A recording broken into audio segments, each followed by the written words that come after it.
তোমার কথা বাদ দিয়ে আমার কথার জবাব দাও।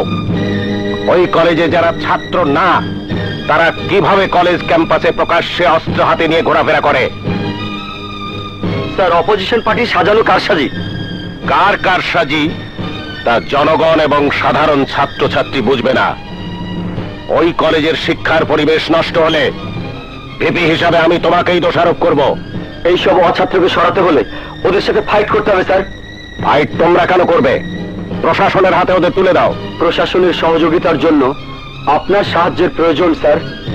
আমি এই রাজধানীর যে কোনো সমস্যার সমাধানের জন্য তোমাদের পাশে থাকব।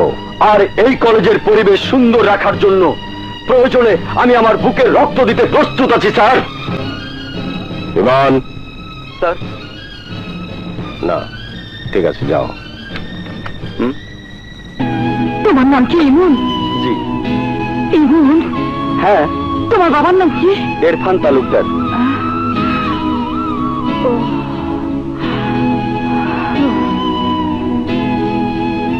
জলে ও শহীদ আক্তার কলেজের ভিপি ইমন। ইমন আমার বোন আশ্রয় কেন্দ্রের প্রিন্সিপাল। ওয়ালাইকুম আসসালাম। আসি। এসো বাবা। ইমন ছেলেটা খুব সুন্দর। ছেলেটি আমার খুব ভক্ত।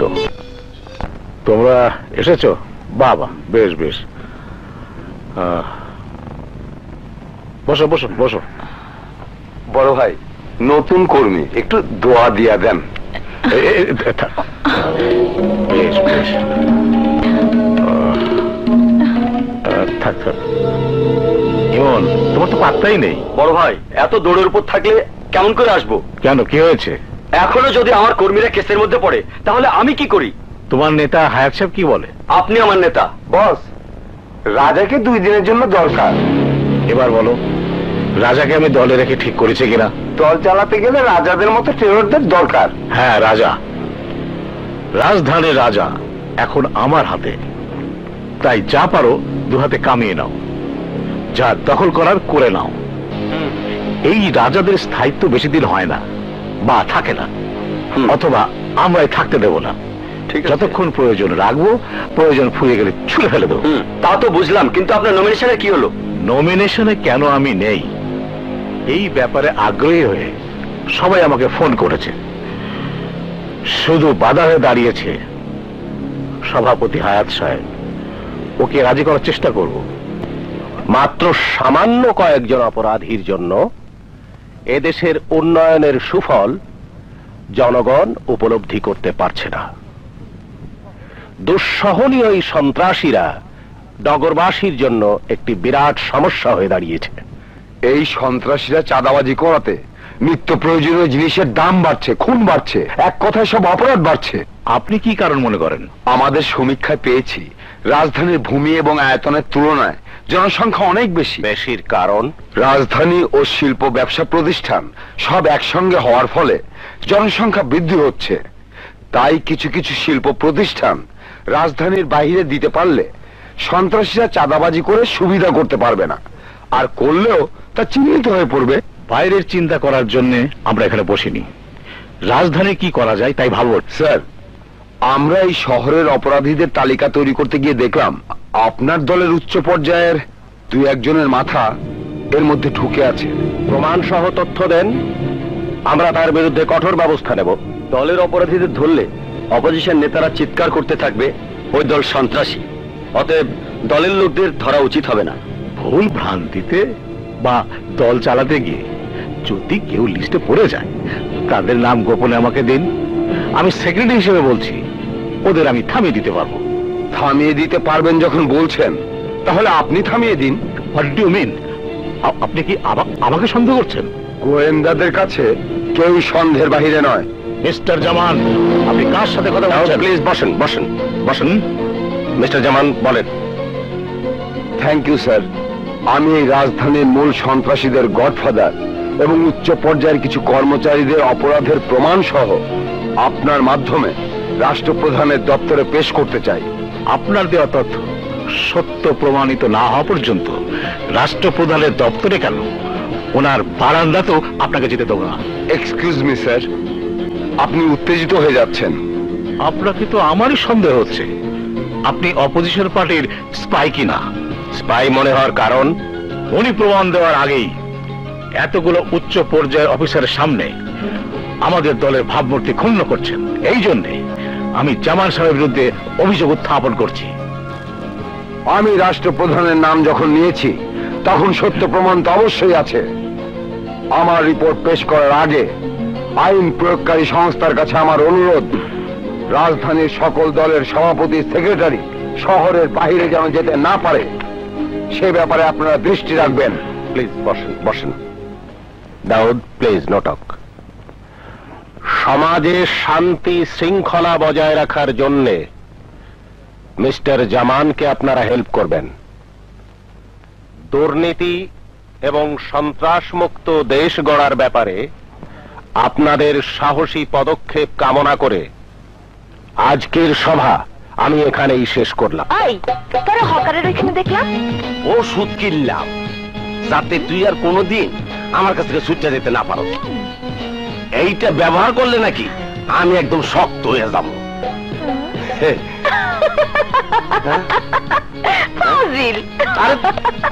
আরে তুই হাসতাছস কে? আরে হন, আরে আরে তুই হাসতাছস কে? হন, আরো কইছে ওই ওষুধ ব্যবহার করলে তুই আর আমি সুপগুলো বসে দূর থুকু সুপার গুলোর মতো এক হয়ে যাব। তুই এত বোকা কেন? বোকা? বোকা। ঠিক আছে ঠিক আছে, আমি বোকা। আর বোকা না হইলে কি তোমারে পাইতা? তোমার জন্য বোকা কেন? আমি আইলে বিলে খেতে খামারে ডোবায় পুকুরে সবখানে কোরবানি দিতে পারি। কিন্তু মেয়েরা পছন্দ করে তার স্বামী চালাক, চতুর, হ্যান্ডসাম হইব। আমি হ্যান্ডসাম না? দেখো আমার মুখ, দেখো আমার বুক, দেখো আমার পেট, দেখো আর নিচে নামিস না। আচ্ছা, এখন আমার একটু ভালোবাসার কথা বল। ভালোবাসার কথা? ভালোবাসা? ভালোবাসার কথাটা কইতেই তুমি হইলে আমার আন্দার রাইতে চেরাগ পাতি। কেমন খুশি হয়েছে? আমি হায়াত সাহেবের কাছে কমপ্লেন করেছি, আমার নামে খবরাখবর নেওয়ার চেষ্টা করছে। আমি ওর খবর করে ছেড়ে দিব নেতা, খালি ওর বসার ঠিকানাটা আমারে দেন। 14/2 নিউজ কার্টুন।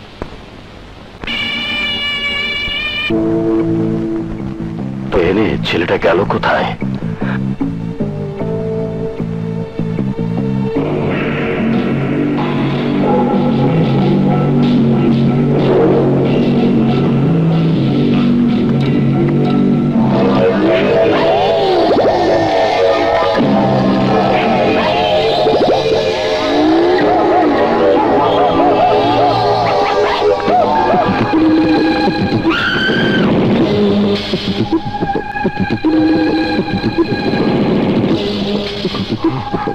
তাইতে বলি, আমার নারীর এত খবর জানলো কি করে? স্পাইগিরি করো।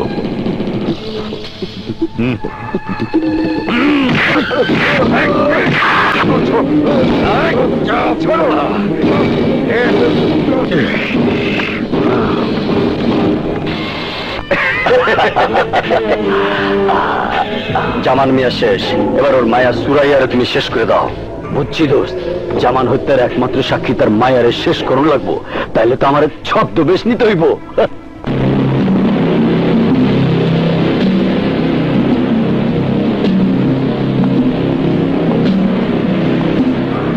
রিক্সা যাবে? আরে আপা খান খান, আরে আমি যাবো তো। আরে আপা খান, উঠে, আরে উঠেন না। আপা যাইবেন কই? আরামবাগ। আচ্ছা চলে জায়গা।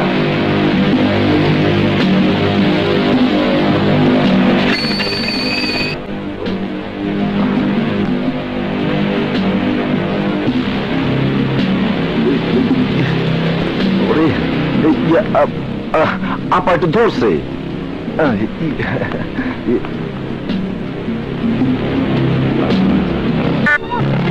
এইসব অবুঝ বাচ্চাদের উপর আঘাত করছেন কেন? আরে এইসব জারজ সন্তানরা দেশে বোমাবাজি করে দেশটাকে শেষ করছে, একেবারে সবাইকে হান দেয় দেবো। ছি, আপনি একজন উচ্চ পদস্থ কর্মচারী, অথচ আপনার মুখের ভাষা এই। আরে এইসব হান দেয় হুন দেয় শালাশালি না বললে এই শালার বাঙালিরা ভয় পায় না। আপনিও তো বাঙালি, তাহলে আপনাকে ভয় দেখানোর কেউ নেই? তা অবশ্য আছে, ওই যে উপরের টেলিফোন। পয়সা করি তো বহু কামাচ্ছেন, মাঝে মাঝে আমাদেরকে কিছু দিয়ে দিলে তো ডিস্টার্ব হয় না। অবশ্যই দেবো। হ্যালো, কি ব্যাপার জলি? দুলা ভাই, পুলিশ এসে আমাদের আশ্রয় কেন্দ্রে অত্যাচার করছে।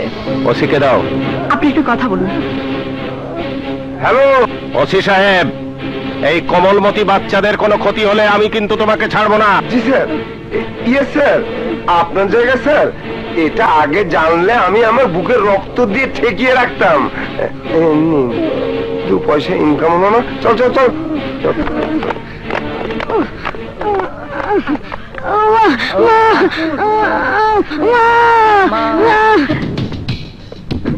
খুব মজা দিয়েছে ডার্লিং। আসি।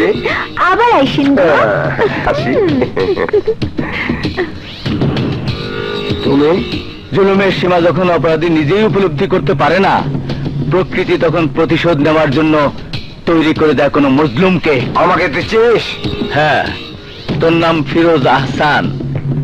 সবকিছু না জানলে তুই এখানে আসোস, তা আমি জানলাম কেমনে? আমি জীবনে অনেক কাজ করবো না, আমাকে মাফ করে দাও ভাই। আমাকে মাফ করে দাও ভাই, আমি জীবনে অনেক কাজ করবো না।